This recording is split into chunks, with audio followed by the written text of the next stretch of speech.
ئامارەکانی مردن بە کۆرۆنا لە پارێزگای سلێمانی لە مانگی 11دا لە ئاستێکی بەرزدایە بەپێی کۆکردنەوەی داتاکانی بڵاوکراوەی ڕۆژانەی وەزارەتی تەندروستی عێراق تایبەت بە کۆرۆنا ڕێژەی مردن بە ڤایرۆسەکە لە سلێمانی بەم شێوەیە بووە لە 1 مانگ تا 26 مانگی 11 جگە لە ڕۆژی 20 مانگ هەموو ڕۆژەکان مردن بە کۆرۆنا لە پارێزگای سلێمانی لە پێشەوەی هەموو پارێزگاکانی دیکەی عێراق بووە لە ماوەی 26 ڕۆژدا 313 کەس لە پارێزگای سلێمانی کە هەڵگری کۆرۆنا بوون گیانیان لەدەست داوە لەبارەی بەرزی ڕێژەکەوە جێگیری بەڕێوەبەری تەندروستی سلێمانی دەڵێت یەکەی چاودێری چڕ لە پارێزگاکەدا تەنها 45 بێدە و ئەوانش کە تووشی ڤایرۆسەکە دەبن درەنگ سەردانی نەخۆشخانەکان دەکەن 2 بۆ 3 مانگە سلێمانی پێشەنگە لە ژمارەی مردنە نکۆڵی لێ ناکەین گیان لەدەستدن لە سلێمانی هەمویان لە ناو شاری سلێمانیانی زۆربەی زۆری ئەترافی سلێمانیە دەرەوەی سلێمانیە ڕانێ قەڵازیە لە گەرمیانەوە خەڵکمان لە خانەقین لە کەرکووک لە هەولێرەوە حاڵەتمان بۆ نەقل کراوە یاخود ئەوانەی کە لە خوارێ عێراق و ناوەڕاستەوەیەن بۆ چارەسەری کیمیاوی و چاندنی گورچیلۆ ئەمانە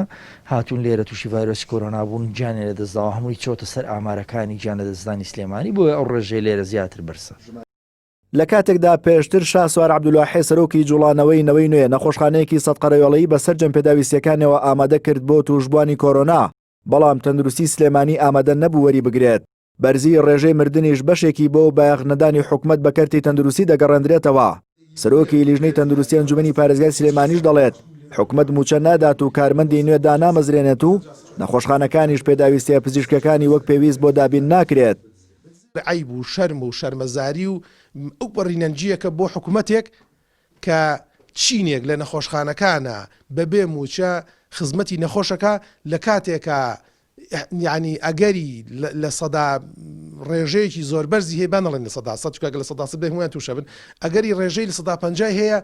کە تووشی ئەو نەخۆشیە بێ ئێمە بە سەدان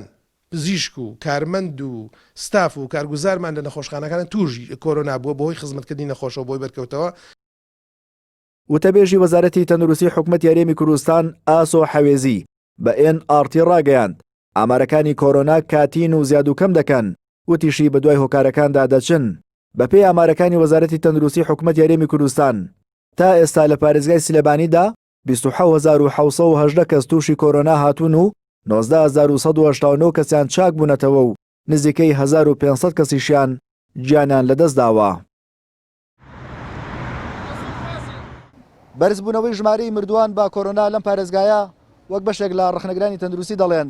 بەشێکی پەیوەندی بە بەرزبوونەوەی ژمارەی توشبوانەوە هەیە بەشەکەی دیکە پەیوەندی بە نەبوونی شوێنی پێویست و کەمی کارمەندە لە نەخۆشخانە و شوێنەکانی چارەسەرکردنی توشبوانی کۆرۆنا. گۆران لوقمان NRT سلێمانی.